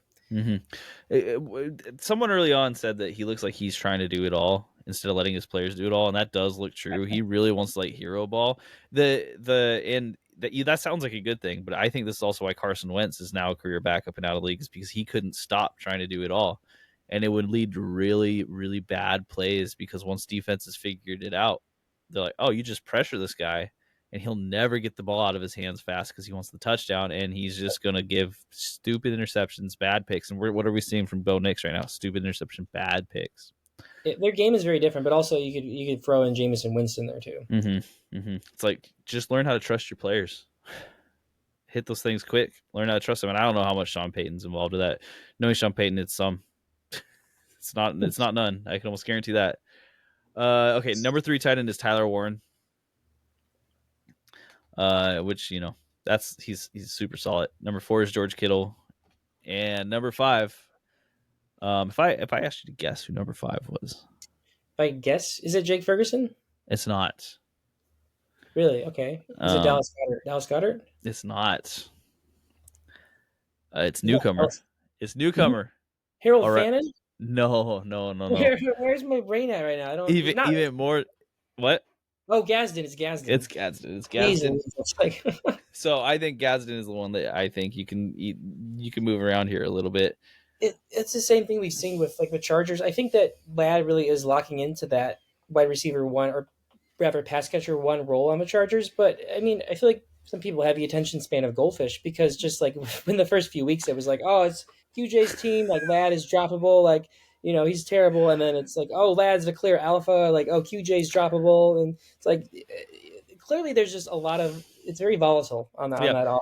And one thing, and you're right, people do have the memories of goldfish because one thing I always remember whenever I'm conversing, and I likely, some of this happens probably to me too. If you've listened to this, you're probably like, you do it. And I'm like, yeah, that's probably true. It's just like saying whatever happened last week is now what's happening going forward. Yes, which is just not true. Some cases, but you can see when an offense changes its identity a little bit, and the Chargers did change their identity a little bit. They changed to a more pass-heavy offense. But they didn't use Gadsden because that's the guy they're running through now. They used Gadsden because people were leaving him wide open in the middle of the field because they're covering their wide receivers. Yep.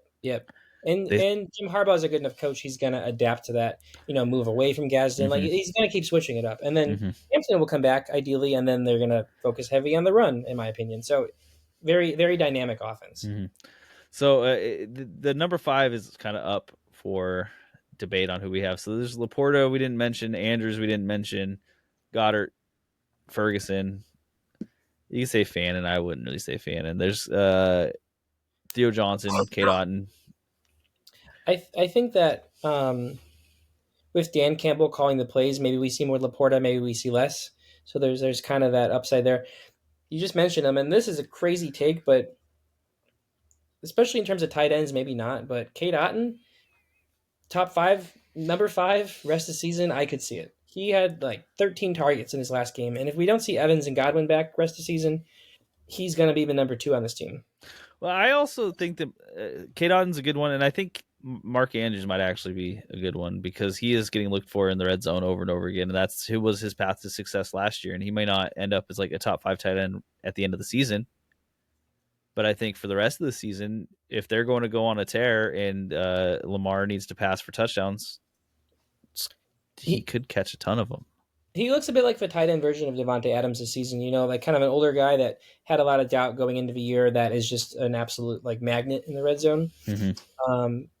Different, and actually I would say they would be different a couple weeks ago with the Ravens being so far behind in the AFC and the Rams being one of the best NFC teams. But really, when this offense is clicking, I think Rams and Ravens are both 2 of the best offenses in the league. So they're not going to be playing from behind very often. Right. Wild card name that I think we've mentioned before. Brenton Strange he's not going to have a good week this week because the Chargers are really good against the tight end. They have a coach and linebackers that actually pay attention to the tight ends. And their linebacker core is just elite. So the tight ends are good. So Brenton Strange, don't worry, he's coming back. He's not going to do anything this week. Don't let that dissuade you from the fact that Brenton Strange could become. I mean, like, I'm not going to say this for sure because they have a lot of pass catchers there now that are the same tier. But how much would it shock me if all of a sudden Brenton Strange just takes what Parker Washington is doing and gets the 10 targets each week? And maybe factor in, well, one, to the lesser extent, the loss of Travis Hunter. But if maybe BTJ, is injured. Also, they have to switch up his offense a bit. Like the offense was working and now it's really, really not. So they're going to have to get creative. And there's a world where funneling it through Brenton Strange is a possibility. Mm-hmm. I think losing to that Texans team the way they did is going to just hurt them, and they're going to have to change something here because what they did clearly didn't work. And now we know the Texans are a good defense, so I'm not saying that like they should make that prescriptive of their offense as a whole, but it's too obvious right now. And Jakobi, go on. You go ahead. I was gonna say Jakobi Meyers doesn't move the needle enough for me. Like he's good, and I think he could have a role in this team, but he's not going to be this alpha one that just blocks off receptions for other ones. We've seen Brenton Strange and Lawrence use the tight ends position quite a bit, and I mean we saw that 2 years ago with Evan Ingram, and that was when Brenton Strange was either a rookie or I think it was when he was a rookie or before he was there maybe. So he's still young. Like I think he was like a 2nd round pick. Skills there. Yeah, skills there. The other name I got to throw out, just because like the gap between tight end 5 and like 15 isn't always that big, is Hunter Henry. If we lose Booty for a significant amount of time, if there's another injury, if Drake May just keeps getting better and better, he looks to Hunter Henry a lot. And I think that on any given week, Hunter Henry could put up 20 points, and I would not be shocked. Okay. I'm going to keep it PG, but there's like this whole entire idea. It's the sentence you said, and it's a fair sentence. It's the exact right sentence to say, but you said if we lose Booty, and then I couldn't help but remember Hunter Henry's old nickname from when he first joined in the league when he was with the Chargers. He was MILF Hunter Henry. Oh.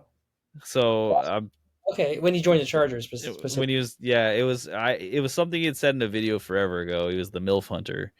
And so I'm sorry. It's just my brain clicked on a lot of different things right there. You said if we lose Booty, we can. I was just like, no, stop. I have to get this off. But anyway, I feel like if they lose Booty, then the Hunter Henry's also gonna fall by the wayside. So yeah, I hope those two kind of go hand in hand. Hunter Henry is my Tyler Warren replacement this week, so I hope there's something there. Could be worse. It could be. I was either him or Colston Loveland. So my Tyler Warren replacement this weekend is Trey McBride. Oh, yeah, okay. Well, I wish we were that lucky. I didn't go crazy. I traded Mark Andrews for Tyler Warren early in the season, so I got that lucky. was that was a good trade. Yeah. I think like at this point, if that person is around, they don't like that trade, but I think they'll be okay with it at certain points Yeah. coming up soon. To shout out Dylan. I played him this week. I beat him. Also, Cortland Sutton and T Higgins were involved in that trade too. So there was I got Cortland. So there was a lot of luck there, but Yeah, I don't think we saw Warren popping off quite this much. Warren is just so solid. And it's funny. I feel like that team really works when Warren's involved. And like the 1 week he didn't get involved, Daniel Jones had his worst game. Yep. So I think that's helpful. Okay, so let's real quick. Let's move into our picks. So let's talk about last week. Mm-hmm. Why don't you kick us off with your nuclear boys? All right, my nuclear boys last week. I had Jameer Gibbs and Devon Achane. I'm really proud of the Devon Achane call because clearly James Cook was the call last week against the Miami's run defense. But I think Miami's run defense has figured something out, and the thing that really prevents me from liking the Bills long term this year in the playoffs is that their run defense is really bad. And when you get a player like Achane going against them, like it's just a recipe for success, and that clearly was the case. Him and Gibbs went off. My other guy was Drake May, who also just I feel like he's just a nuclear boy every week at this point. He's just so reliable. Mm-hmm. I'm gonna this from the bottom of the heart. Oh, play it! Don't mess with me like that. Okay. So yeah, they that was I don't know if that hit the way it should. My nuclear boys last week, I had Jonathan Taylor make a hit. That's cheating at this point. But I was saying after the week beforehand, don't worry about it. Plug him right back in. That is true, and he had the best week of the season. So, Oh gosh, man! And the touchdown in overtime where you're like, he can't possibly get another one. There's no way, and then he gets the last one. You're just like, oh my gosh. And then I chose Quinshawn Judkins, and that like didn't pan out. It wasn't the worst play you could have had. He hit double digits PPR, so it didn't sink your team, but it wasn't. It's not what you want from someone going nuclear. Double digits ain't it? Like 10.5, that's not nuclear. That's like I don't know enough about bombs to make a good analogy here, unfortunately. If you asked me a couple weeks ago about top 10 for sure, maybe even top 5 rest of season running backs, I would have considered putting Quinshawn there just because of what we saw, but he's been disappointing the past couple weeks, and I don't really know why. It has to be Dylan Gabriel because nothing else has changed. They're still giving him the volume. But once Dylan Gabriel came in, they don't seem to care about people passing at all. And why should they? I mean, you just lost to the Jets they got 8 yards of offense from Fields, Okay, give us your gas, guys. All right, my gas guys last week, I believe I hit at least partially on all of them. I had Rico Dowdle. Touchdown definitely saved him, but again, he's startable every week. So I had Jackson Dart, who had a great game and would have been an even better game if he didn't go out I think late in the third quarter with the concussion protocol. And then similar to you with Jonathan Taylor, having disappointing week prior, and then you advocating to put him in your lineup this past week and him going nuclear. Rome Odunze did the same thing. He put up a donut 2 weeks ago, and then this past week he looked like the focal point of this great Bears offense. And I've gone the whole episode about talking about the Bears, and it was kind of difficult, but I just want to brag that we're ahead of the Packers in the NFC North. It's wild how that has flipped. What a week for the NFC North just in general. Again, just in a lot of different ways. Yeah. Mm-hmm. If the Bears beat the Vikings this week, then I will genuinely, unbiasedly believe they're going to make the playoffs. It just, man, Ben Johnson's doing his thing, and it's crazy because Caleb Williams is such a moment by moment quarterback. You just don't know exactly what you're getting from him on any particular play, but like some plays he looks amazing, and other plays he looks like he's completely just lost. Well, I think you can count on him in the opening drive of any game, and you can count on him if he's down in the fourth quarter. Like he just has that clutch gene. There's an NBA player that I saw him compared to that I thought was really apt, and I can't remember who it was, but basically it was just like he was a solid point guard in the NBA, and he he's not one of the best guys, but he plays so well in the clutch that that's where he shines. And I forget who it was, but that's really Caleb right now. Manu Ginobili. I don't know. No, not him. Um. Okay. My gas guys last week was Swift, hmm and he did okay. He did fine. It wasn't super great. I'm not calling it a super hit, but again, I'm happy that I didn't sink your week if you played him. Yeah, And then Tetaroa McMillan, same boat. We're missing touchdowns here is what's happening. And Tetaroa McMillan just did okay. He didn't sink you in PPR. Again, I'm not really counting them as full hits, but I'm also not counting them as misses because you know, he Bryce Young is playing really bad. yeah, Really, yeah. really, especially in fantasy. It stinks because that means the Panthers are going to have to do something to address quarterback again pretty soon. Kyler Murray, Kyle. Oh, dude, please someone get the Panthers on the phone and tell them to take Kyler Murray because that's one of the only ways I can see Las Vegas not going after him. And I do not want Kyler Murray on my team. I don't want it. I don't want to do this again. You're gonna get Max Jones versus Geno Smith, and you're gonna like it. I would like that more. I would like that more. Give me Max Jones over Kyler Murray right now because Jones feels more of a rental, that's for sure. exactly. With Kyler, it feels like they're going to try to okay, we're giving him a deal and it'll set us up. It'll be another quote unquote bridge quarterback for the last 38,000 years that we've had one. The only reason I mentioned Jones specifically is because, again, he's not similar to Geno, but it's the same kind of idea of like bringing in this competent guy that might be elevated by maybe a better offense next year, hopefully. So it's kind of that same logic. So if Geno really doesn't pan out and they want to cut ties, like Mac Jones feels like the next logical replacement based on how he's playing now. It's kind of that same idea. We can get Joe Flacco for 43. Would be better, yeah. I don't know. I think there's this chance that they stick with Geno, especially if he can string together 2 or 3 games. They'll make the argument that Brock Bowers being out changed the offense. I'm just thinking like rest of the season. Like if Geno just continues to get worse, that's where I'm looking. Yeah. That would be so crazy if he got worse. Hit us with your gut check for last week. So my gut check's not the best. Well, they're okay. I had Theo Johnson. I actually don't even remember how many points he put up, but I think he got a touchdown, or I think he hit double digits. We'll say that. Rashad Bateman, that gut feeling was not accurate at all. He had what looked like it should have been a touchdown. Yeah, when he was almost in. And to me, it looked like he got robbed. Like he had got past the line, and they called it down at the 1 instead, and they didn't challenge it. They're just like, whatever, we can score anyways. Who cares? That whole game was so weird. Unless you had Tyler Loop, who was incredible in fantasy. Unless you had Tyler Loop, that game was just not good for fantasy purposes. Or Jalen Naylor and Tyler Loop. That was about it. Shout out Naylor Fantasy Dynasty team, man. Love that guy. He pops out of nowhere. And actually, I was kind of down on his pick, but now that I think about it, I was correct. I said any Chargers pass catcher, and I'm pretty sure all 3 of the main guys, not including Gadsden who got hurt, I think all 3 of them got double digits, and 2 of them got touchdowns. So maybe that way, maybe I was right to play every single Chargers wide receiver. My gut checks are where I think my hits were the best. Jawan Jennings, he had a good game, pretty darn good.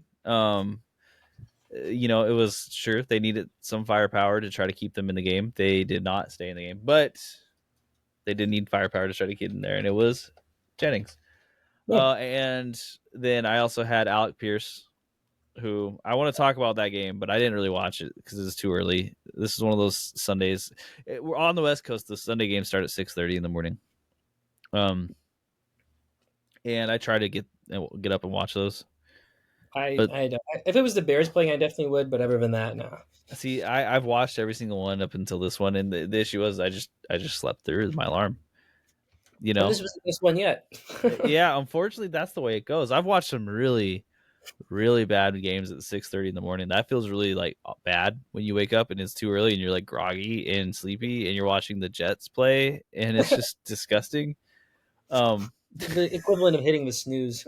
Yeah, exactly. But you stay tired and then you're just Look, okay, I'm not gonna lie to you. I think it was Jets and like Broncos in London. It was the 6:30 a.m. game, and afterwards, I just felt kind of depressed. I like watched that game, and I was like, I woke up too early to watch this. It was a whole, like existential moment. So anyway, No, I let myself sleep on this one, and unfortunately, I should have. But Alec Pierce had a great game. If you played him, you really enjoyed it. So you didn't if you played Pittman. So maybe there's a correlation happening there. But um, Daniel Jones also he's playing a little different than he did before. I don't want to say he's like back to old Daniel Jones, but something I feel like something got in his head that turnover ridden game he had against the Steelers really has changed the trajectory of him a little bit. it it's hard to get a gauge on it if not because Jonathan Taylor playing so well this past Mm-hmm. weekend covered up anything with Jones and like really any analysis of him because we're not talking about him. He didn't matter. He was there as a game manager effectively, and that was Mm-hmm. all we needed. But again, I agree. He has not played as well as he was the past 2 weeks. Yeah, because even in this game where they won, like if Jonathan Taylor hadn't gone thermonuclear, they would have lost that. And I don't think Daniel Jones was capable of winning that for them against Exactly. this weird hot and cold Falcons team. Fortunately, they have the bye though, so that they're going to have a week off to just reconfigure things. So good What about your transition. sits last week? Not the best. I took a big swing and said any starting Jag was a bad call, and ETN and to an extent Jakobi Meyers had good games. So that was also Texans Jaguars that was a crazy game. I nothing that I expected went. Maybe Jacksonville blowing the lead for sure, but not like that. That was just unexpected all the way around game. Oh gosh, Trevor Lawrence just can't get out of his own way. Parker Washington also had a pretty good game. He did. I think Tua and Bryce and Trevor and Kyler should all just put their names in a hat and then just like shuffle them and go Switch teams, just see if that helps them at all. One of them is statistically likely to make the playoffs doing that, so just give it a shot. I could see Liam Cohen doing something with Kyler. I could too. Yeah. They're both. I mean, he had success with another number one pick from Oklahoma that had some washed allegations before he got there. So yeah, that's fair. And the other guy I picked was Brees Hall, but Oh, ouch.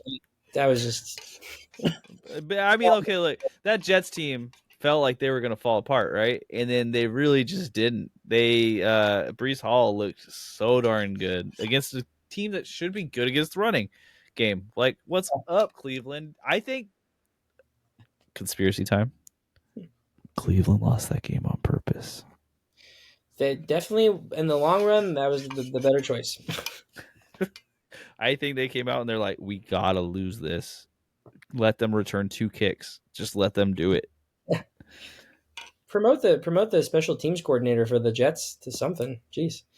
Honorary secondary head coach. Yeah.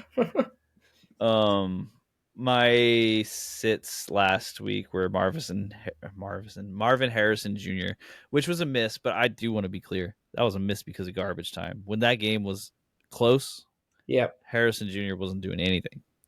They stopped caring. That's how he is. That's whenever he has good games, it's because of that. Yeah. And then Rachaad White, that was a miss also. He didn't have like an explosive game, but it wasn't like worth specifically sitting Rachaad White. You could argue a miss that you would have been better off playing Sean Tucker over him, though. I think.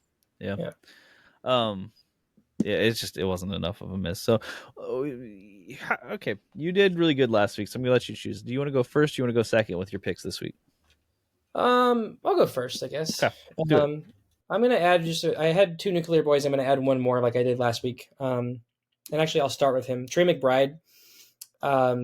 Just the combination of it being Jacoby Brissett starting and Marvin Harrison now being out. I feel like he's just having such an incredibly good year. MHJ being and now Zay Jones being out too. I just feel like I feel like his baseline feels like 20 points a week, and I think he has the possibility of doing even better this week. So I definitely really like him. And then my other 2 are definitely cop-out picks for sure, but I think they're going to have especially good weeks. The last time Jamar Chase played the Steelers, it was like a comeback party with Joe Flacco. And it's going to be good again. It's going to be good again. And then my last guy, I think Justin Jefferson has had a very disappointing year. He hasn't been terrible, but he has not had any games where he's like, wow, this is Justin Jefferson. Like, this is the best receiver in the NFL. I think if he's likely to have that game, it's a divisional matchup against the Bears secondary, and I could see Jefferson getting like 40 points this week. I will say this last week, Jefferson had some uncharacteristic drops. His hands actually didn't look that Yeah, good. end zone too, I think. Yeah, he looked like he wasn't in the game. And I think that that's so uncharacteristic that he wants to probably come back and make a splash, like Yeah, say, hey, that's not it. Because yeah. we've talked about JJ McCarthy before, and I'll say it again. I think it's too early to make serious judgment on JJ McCarthy, but he had a couple throws that were pretty good that weren't caught. And if he did, that whole game looks different. And he had a couple of really good throws to Jalen Naylor too. So Mm-hmm. he's got chemistry there. I think Jefferson's going to have a really good week. I'll just say Mm-hmm. that. Unfortunately, My nuclear boys aren't gonna. Well, one of them will surprise you maybe a little bit. The other one won't. So CeeDee Lamb, Monday night against Las Vegas, he's gonna just destroy us, and it's gonna be ugly. He's gonna have like 11 catches. It's gonna be just nasty. Um, because Las Vegas, like for what it's worth, we are better against the run than we are against the pass for sure. mm-hmm. And I don't expect much from Javonte. However, I expect the world from CD. Yeah, there you go. I like it. And then my second nuclear boy, I was thinking about this. Can I call him a nuclear boy? Should I call him a I nuclear think you boy? should this week. I think you should. And I feel really good about it this week. Jaylen Waddle, who has been very productive since Tyreek Hill went down, which, hey guys, maybe Jaylen Waddle should have been more featured in your game plans early on. And we've seen Achane going nuts. I think Achane keeps going nuts, but I think that's just going to keep the game plan open for the passing game intermediary. The Commanders are just in a bad shape, They're bad way of things. I knew they were going to be, mediocre this year, but not like this. And I think that if you combine all the points and production we saw from Jamison Williams and Amon-Ra St. Brown last week into Jaylen Waddle, because there's no other really great pass catcher on the Dolphins, I think that's a recipe for like an Mm-hmm. incredible Mm-hmm. game. As long as Jaylen Waddle doesn't get hurt, and I will knock on wood just for saying the words out loud because I know how clear that is, he's going to have a great, phenomenal game for you. So that's my second guy. I like it. Hit me with your gas, guys. My gas guys this week. So one, I feel like this is kind of an easy pick because it's a divisional primetime game and he's going to want to show off. But I think Treyvon Henderson against the Jets. I think he's going to continue what he did last week. I don't think he'll have as many points because last week he had 2 incredible touchdown runs, but I think he's going to have a really great game and he's super, super startable. Ramondre's out again, and that's official. So that's the other reason there. please, I'm saying please. I'm going against the best team in my league, and Trayvon's my biggest blow up hope right now. So I think that's why I put him here. I think he has more hope of beating projections relative to other running backs in the league for sure. mm-hmm. That's really I was looking at like the relative to projections. How does he become a great start? And that's where I landed. Another guy, just because the last time he played with Titans, he put up 40. Was it 40 points? No, it wasn't 40 points. Was it 40 points? Anyway, Woody Marks had a really good game. I'll vet that, but it could be. And I don't know if Nick Chubb's in or out. I don't think it matters because he's not starting at this point. I want to give the Titans the benefit of a doubt that they're more aware of the run game on the Texans side because they got beat so badly last time, but I'm not going to give them the benefit of a doubt that they figured that out. So 27.9 points. Okay. So 30 points. That's like 41 points in Texans offense numbers, so I'll give it that. Yeah, that's fair. And then just quick shout out. I do want to give a shout out to Justin Herbert. This is more of a gut feeling as opposed to a sure thing, but I think going up against the Jaguars where he just looked abysmal in the playoffs, I think he's going to come out and probably have one of the best games of the season. At least that's my gut feeling. Okay, my gas guys are these ones are almost like the gut check of gas guys because I feel like they feel risky at this moment. First one is going to be Bo Nix, quarterback for the Broncos against the Kansas City Chiefs. The Kansas City Chiefs are a good defense, but this is a very important game. And you can bet that Sean Payton and Andy Reid are ready to go and ready to figure things out.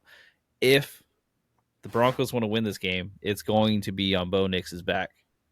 And where does he like this ball better than on his back? He wants the hero ball, and I think he's going to get his opportunity. And every once in a while, he can come through. And this is going to be that every once in a while, in my opinion. I think he is going to be able to make something happen. I think if he does, it's going to come at the very end of a game, similar to the Giants game. I'll take it if that happens. I'll take that too. But what I've been thinking is, in this, I don't have the data to back this up, so someone out there can just yell, "You're wrong." Maybe I am, but I've been thinking with the whole entire Cortland Sutton thing, which has been bugging me for a little bit, is that if they think that they have an easy path to winning a game, even if they don't, if they think they have an easy path to winning the game, they don't feature Sutton, and the offense kind of like works in weird ways. As soon as they're actually taking a game seriously, they feature Sutton, they have the whole offense involved, and they all look a lot better. Now, this is a coaching issue to me, but I'm also not that huge on Sean Payton as a person. So I could see him being like, yeah, you guys are going to beat those dudes easy, and not really taking them seriously. And Bo Nix has that same energy of just like, yeah, I'm the best, so I can win whatever I need to. I'm sorry, I'm in Eugene, and I know I'm hurting someone's feeling just by saying that out loud that way. He's a stubborn boy at heart. I was going to say, I think if the Broncos beat the Chiefs this week, then I will take them seriously as a legit Super Bowl contender. Yeah, I've over everything.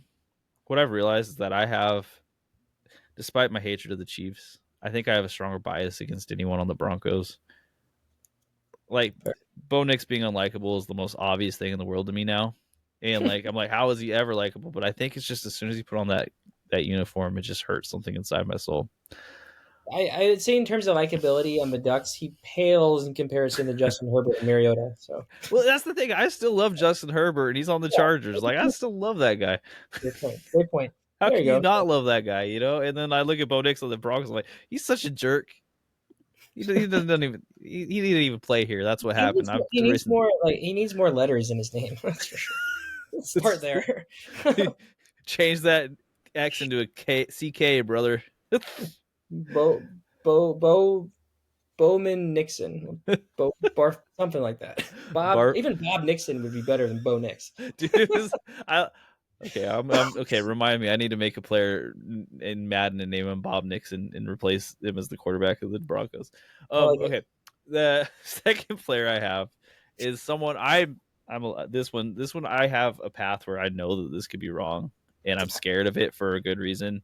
But I'm going to say that Jakobi Meyers gets integrated into that Jaguars offense right now. And it's, again, this Chargers rematch. I think both teams know what this means a little bit because the Jaguars, they don't seem like they're trending up right now. And the Chargers want to make a point. And the Jaguars, I'm sure they know that. And they just went and they traded for Jakobi Meyers. And, they didn't trade nothing. It was a good amount for a receiver like Meyers who's on a 1-year deal. They're going to need to use him. And what better time? That's a crazy one, but I think this Chargers-Jaguars game will be more entertaining than we're giving it credit for. Mm-hmm. I'm feeling pretty good about it. Like the Jaguars will lose because that's where Trevor Lawrence is out right now in his career path, as he is in find ways to lose. But I think it'll be entertaining, and I do think they're going to get Jakobi Meyers involved, at least in the red zone. I can see that. So, and Jakobi Meyers, for what it's worth, I've watched a lot of Jakobi Meyers. He is a good receiver, not great, that can make the catches you need him to make. So I think this is a game where they feature him to make a point that the GM did the right thing making the trade. I think that you make a good point about the touchdown upside, because the best part about Meyers' game is that he does not drop many passes at all. And if he's getting looked at in the red zone, well, actually, yeah, he's going to be looked at in the red zone as number one for that reason. And the Chargers are really good against the tight end, so I think that Trevor's going to find a way to still use that middle of the field because he likes it, and that's Jakobi. I like it. My first gut guy is actually two guys, but it makes sense with the matchup. Again, the Bengals and tight ends, man. Like I put Ponnu Freiersmith here. I think. I uh, mean, last game they both scored touchdowns. I don't think that's necessarily going to happen again, but one of these guys is maybe both, but at least one of these guys is going to have a great game. so Um, in direct relation to this, because mhm. of how bad the Bengals are against the tight ends, because of the way we saw the Steelers use the tight ends last game, they're like, if all of our receivers are tight ends, then you won't cover any of them, and unfortunately, it was true. Yeah, Um, yeah. I'm benching DK Metcalf in favor of Tez Johnson I for like this that. I like. game Yep. because I can't with DK right now. I like the likelihood of Tez putting up a similar stat line and having a better chance of scoring a touchdown than DK. Mm-hmm. Okay. So I like Ponnu Freiersmith because I feel like Aaron Rodgers played terribly last week, and he's going to come out and prove a point, and he's going to take the safe route of targeting his tight ends. Speaking of tight ends, I also got to put in my gut guys, and I consider putting him in gas guys, but the matchup might be kind of tough. But Cade Otton, he got 12 targets last week, and he had 9 receptions, and he had a really good game. He didn't have a touchdown, but if he'd scored one of Tez Johnson's 2 touchdowns, I think we would have been talking about him differently. Um, I think the game script is there for him to have just a great game. So I like him a lot this week. And then lastly, I do have someone we didn't really see benefit a whole lot last week, but the whole offense looked bad last week. And I think that this guy is going to have I mean, yeah, a wide receiver one coming out party against the Cowboys secondary. And Tre Tucker could have a pretty damn good game. I mean, he is. I mean, not is a pure wide receiver. Is he? Is he wide receiver one on the Raiders right now? I don't think anyone knows. It's I don't. Brock Bowers and then some amalgamation of people. I'm arguing this week it's going to be Tre Tucker because at least he's the one that's done it before this season. So Tre Tucker has a good skill set for a wide receiver one. He's just short. And you have yeah, Dante Thornton, who doesn't have a good skill set for a wide receiver one, but he's tall. yeah, there you go. But Tre Tucker would be the guy. I Yeah, don't see a Dante Thornton blow up. I don't see a Jack Besh blow up. Or the only other person is Brock Bowers. This I'm going to tell you my worry is that this is the one week where the Cowboys defense with their new additions is going to get blown up as like a good defense because they're going to go against a Raiders team that just doesn't know how to play offense. I, Um, I agree. I agree. I think they're also going to play really hard for Marshawn too, mm-hmm. in his memory, and the Quentin Williams being there. There's a lot of factors. I think they're going to be especially stout against the run though, and that's going to hurt Genty, and that's going to open up for Tre Tucker. Yeah, yeah. So the Raiders lost Jackson Power Johnson for potentially the season, Woof. and once they lost him in the last game, their offensive line just fell apart. It just completely fell apart. They looked like they were a competent team. They lost him, and then they looked like garbage. Tre Tucker is the guy who, if they were going to throw a bunch of slants or screens, it's going to be to Tre Tucker. So I think that is solid. Yeah. My gut checks. The first one, you can call it cheating. I'm not going to call it cheating. I'm saying AJ Brown of the Eagles. Every time when he throws his super tantrums, as he seems to be throwing right now, as he yelled to fantasy players, "Drop me," um, he gets hyper targeted because they have to do it. I would say AJ Brown is going to get that. They're going to go against the Lions. They're not going to be able to just shut out the Lions and just chill on it. They're going to have to try to score. And AJ Brown has his greasy wheel. He's just or squeaky wheel. Even he needs the grease. I think that I would still consider that a gut check because he looked really bad last week and he's looked really inconsistent. I think a lot of people will want to bench him this week, but I agree that to Mm-hmm. start him. Yeah. If this was a team that I thought they could beat without using him, I would be super wary and I wouldn't put him here. But this is the Lions who have once again turned it on. They're looking good again. They're going to need some passing game semblance, and it could be Devonta Smith. But my guess is that AJ Brown is being a jerk in the locker room, and they've done this before, where AJ Brown makes a stink, and they go, "Okay, AJ, here you go." Mhm. I don't see why they wouldn't do it again. Big Dom is probably in charge. They're like, get the man his targets. You got to get the man his targets. And then my second gut check is DJ Moore. So DJ Moore of the Bears, the Vikings have a competent defense, and the reason I say that is that Roma Dunze is great. I don't think he's going to be able to just completely carry the offense in this case. I think they're going to need some um, quick hitters. Mm-hmm. This is where DJ Moore can get involved. Little quick passes, make something happen. I could also see them getting a little silly in a divisional game and also have DJ Moore throwing the quick passes again or Mm-hmm. running the passes, Mm-hmm. running the ball. Um, I really hope that Zacchaeus gets tapered back in this Bears offense and we look a lot more at Luther Burden and Colston Loveland. But I think DJ Moore would be the better, safer choice this week. Yeah, I had thought about going with Luther, but I do think that DJ Moore is going to have his games every once in a while, and this feels like a good place for him to have his game. Yeah, makes sense. Okay, who are your controversial sits? My controversial sits. First up is I think that the local Seattle Arby's. Arby's is not a great. Actually, I can't vouch for it. I've never actually eaten Arby's, but I've heard controversial things about Arby's. Well, actually, maybe not. I think people just don't really like it, so that's not controversial. Anyway, the Seattle running backs. The Arby's in Seattle are just against the Rams defense, even in a game that's probably going to be exciting. I think it's going to be the defensive kind of exciting, and the Rams are good against the run. And we saw both these guys, K9 and Charbonnet, look like heavily involved last week, or maybe the week before. But regardless, the last two games they played the Cardinals and the Commanders, and this is the Rams. This is a whole different kind of ball game. They're going to have to rely on JSN and the passing game to stay in this game. So I don't want to start either of them. Again, we could say ad nauseum. I think that if one was out, the other's very startable every week. But that's just don't even go there. Okay, let me pose this question to you though. Oh yeah. If you had to start one of them, you have both Charbonnet and K9, and your other running back is Jonathan Taylor, and there's no one else. You have to throw one of them in. Which one do you start? I think the Rams. I might just be pulling this. I don't know, but I feel like the Rams. When I think of the Rams' run defense, they're just a bunch of big, bruising guys. Maybe I'm just associating Aaron Donald, but I think you're going to want your tougher back. No disrespect to Charbonnet, but like Kenneth Walker is more of a power back, so I think you're going to want that kind of running back in this game as opposed to a Charbonnet who, in theory, seemed to catch more passes.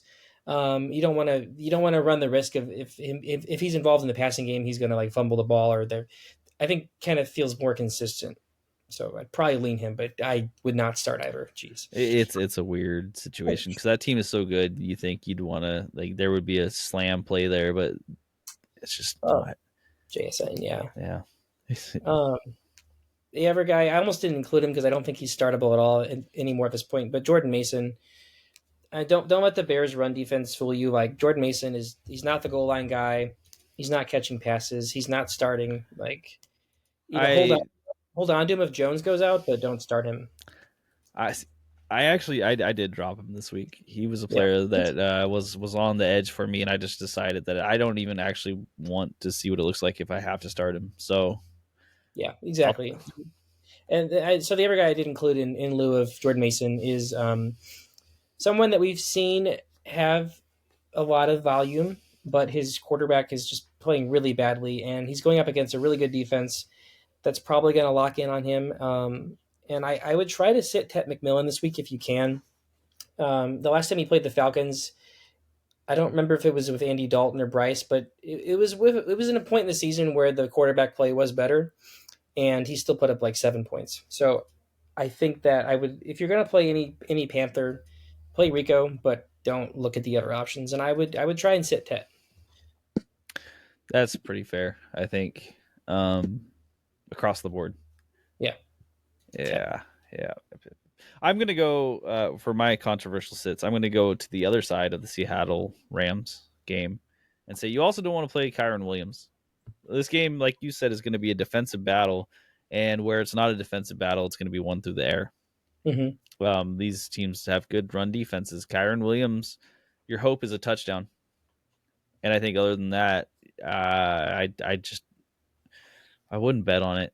this isn't one that I like. Devontae Adams is scoring too many of those goal line touchdowns, and I think that would be where they would go because they have a really tried and true method with Devontae Adams. Even Yeah. if they know it's coming, they can't stop it. Exactly. So that's where they're going to go. My second is another running back.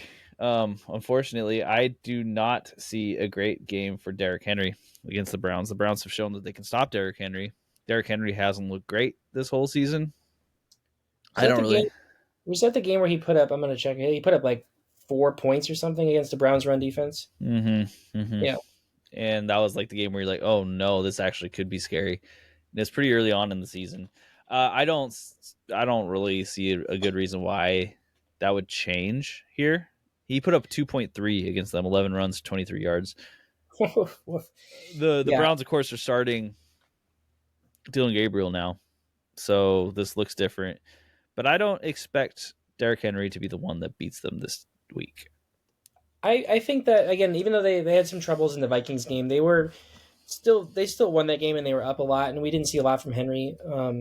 I'm starting the Ravens defense this week, which feels kind of crazy, but the reason they've done so poorly this season is because of injuries, and I feel like they're finally healthy again, and I think they're finally back to being a solid fantasy defense. Roquan Smith seems to make a big difference for this Yeah. team.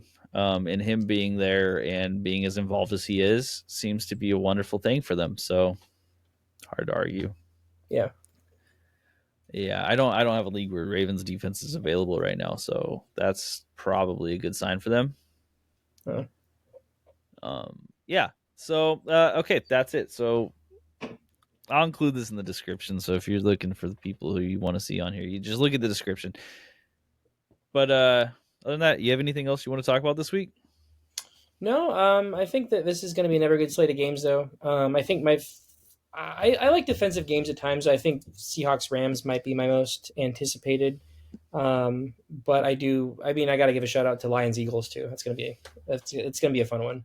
Lions Eagles is one that I'm really looking forward to seeing because I don't think the Eagles can just rely on their run game. So I really want to see the Eagles have to air it out, and if they can just fall apart when they do that. Yeah, we'll see. The game that I just want both teams to lose is the Chiefs Broncos. That's an important game for the AFC West, but I just wish they could both lose. That's probably going to determine the winner of AFC West. The winner of yeah, that game. Yeah, almost certainly. The game that I think is going to be the best is the Chargers Jaguars. Again, I think there's more to it than just the teams matching up with each other. There's that whole entire vindication. And I'm curious. I want to see what happens here because these are two teams that could fall apart. It could be. I think it could be entertaining and sloppy. Mm-hmm. I also do want to give a quick shout out to Packers Giants because this will be the first game from Jameis, and this will be a game where the Packers offense is being looked at with a huge microscope right now. So the Packers got to do something this week offensively, and Jameis is going to be out there doing a lot. So yeah. And this is apparently the sort of game that the Packers like to lose. Yeah, Against teams that they have no reason to lose against. Also, the coach getting fired, that's a bump. When that happens, teams do better. Almost like like 80% of the time, it feels like the team wins the next week. Mm-hmm. They're all happy. They're like, it wasn't us, it was them. Haha, we're great. Actually, turns out, yeah, Jameis is gonna tear them up. It's gonna be great. It's gonna be fun. Yeah, so a lot of good games. Even the Bengals Steelers. Like I look at that and I'm like, that's been a fun game. Yeah, so it's a bunch of good games this week. So enjoy the football this week. Hopefully we don't have a ton of blowouts. Hopefully we got a bunch of close games. Last week was pretty good for that. Hopefully this week will be pretty good for that too. Hopefully Nick's alarm doesn't go off for the Dolphins Commanders game too. We can hope for that. That might be better that way. Because otherwise I'm going to wake up and I'm just going to be like, oh my gosh, what am I doing here? Jaylen Waddle didn't score 40 points. Otherwise, Doink out. Doink out.